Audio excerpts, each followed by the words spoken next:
Hi అండి. మన తెలుగింటి సాంప్రదాయాలకు గుర్తుగా నిలిచే స్వీట్ చలిమిడి. ఆడపిల్లలకు పంపే సారె కానుకలోనూ, శ్రీమంతంలోనూ, అలాగే ఆషాఢ మాసంలో అమ్మవారికి పెట్టే సారెలోనూ చలిమిడికి ఒక ప్రత్యేక స్థానం ఉంది. చలిమిడి లేకుండా ఆ శుభకార్యం పూర్తి కాదు.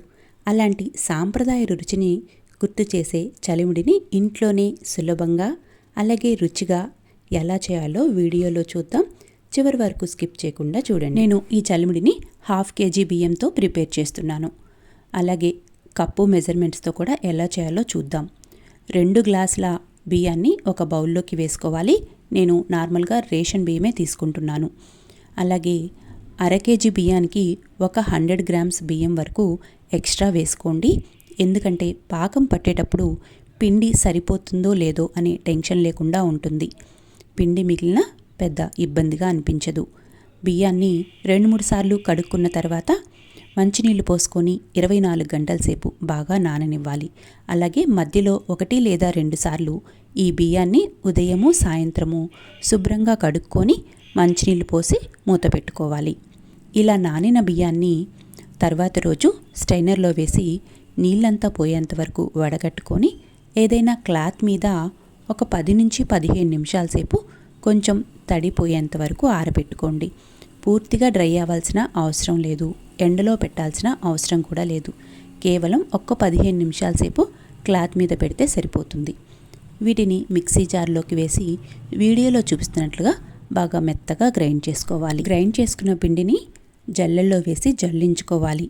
అలాగే జల్లించుకోగా మిగిలిన నూకని మిక్సీ జార్లోకి వేసుకొని మిగిలిన బియ్యాన్ని కొద్దిగా వేసుకుంటూ పిండి వేసుకున్నారంటే మిక్సీ కూడా వేడెక్కకుండా పిండి కూడా వేడిగా లేకుండా చక్కగా మెత్తగా సాఫ్ట్గా గ్రైండ్ అవుతుంది.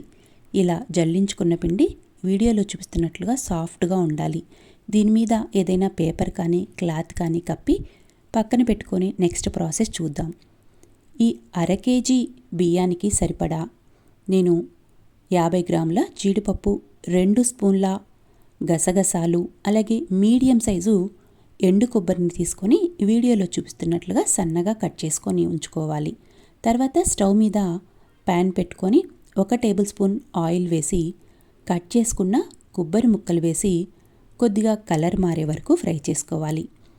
తర్వాత జీడిపప్పు అలాగే గసగసాలు కూడా వేసుకొని మరికొద్దిగా కలర్ మారే వరకు ఫ్రై చేసుకోవాలి. అలాగే ఎక్కువ ఫ్రై చేసుకోవద్దు, టేస్ట్ మారిపోతుంది. కొబ్బరితో పాటే జీడిపప్పు కూడా ఫ్రై చేశారంటే జీడిపప్పు త్వరగా మాడిపోతాయి. అలా కాకుండా 1 by 1 ఫ్రై చేసుకొని పక్కన పెట్టుకోండి. తర్వాత 1/2 kg బియ్యానికి 400 గ్రాముల బెల్లం వేసుకుంటే కరెక్ట్గా సరిపోతుంది. అలాగే నేను బియ్యం గ్లాస్తో మెజర్ చేశాను కదా, ఈ గ్లాసు బౌలు ఒకటే కొలత, అందుకని బౌల్తో చూపిస్తున్నాను. బెల్లాన్ని ఒక గిన్నెలోకి 1.5 కప్పుల బెల్లం వేసుకోవాలి.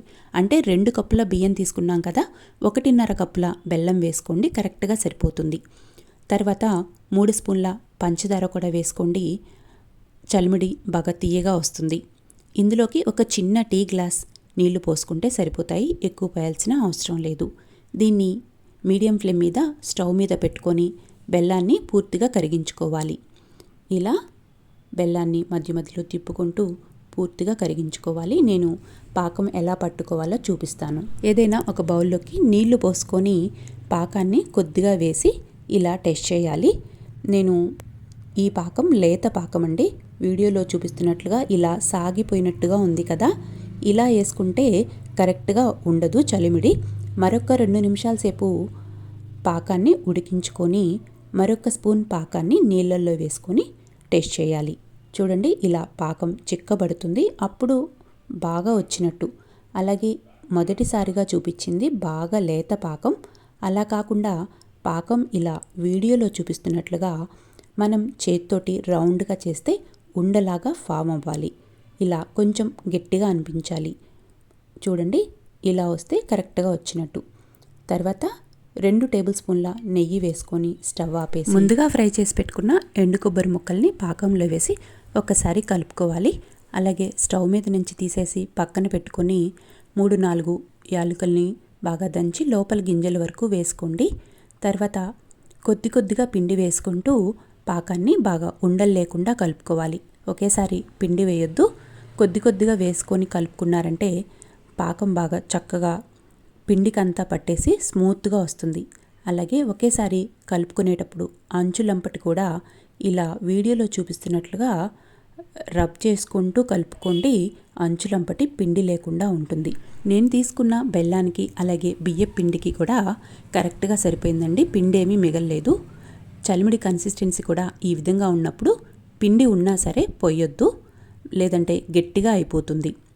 తర్వాత కొంచెం వేడిగా ఉన్నప్పుడే ఒక బౌల్లోకి 1 టేబుల్ స్పూన్ నెయ్యి వేసుకొని మనం రెడీ చేసుకున్న చలిమిడిని బాక్స్లోకి పెట్టుకోవాలి.